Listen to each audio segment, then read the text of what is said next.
តោះពុកម៉ែបងប្អូននេះមកធ្វើយ៉ាហនញ៉ាំតោះនេះចិត្តដំបូងនឹងខ្ញុំធ្វើការដាក់ខ្ទឹមក៏ស្លឹកគ្រៃស្លឹកក្រូចតែបំពងជាមួយនឹងគ្រឿងសាតេបងប្អូន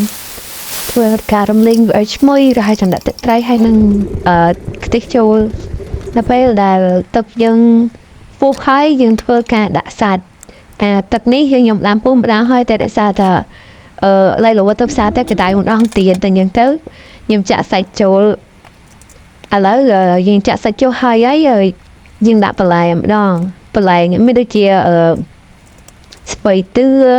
កញ្ឆែតហើយនឹងតកួនហ្នឹងហើយស្ពៃបកគោតិចតួចដែរយើងដាក់វាបញ្ចូលគ្នាហើយមកច្បល់បញ្ចូលគ្នាមកពុះមកចាំយើងធ្វើការដាក់មីស៊ូចូលក្នុងហ្នឹងមានអែតអមដែរដើម្បីឲ្យឈ្ងុយ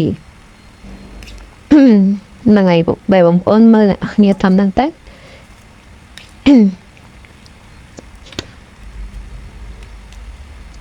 តមកទៀតខ្ញុំដាក់មីស៊ូចូល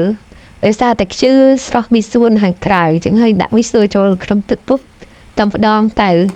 ពេលដាក់ហើយប្រហែលជា1នាទី2នាទីអីវារីអាចញ៉ាំបានហើយ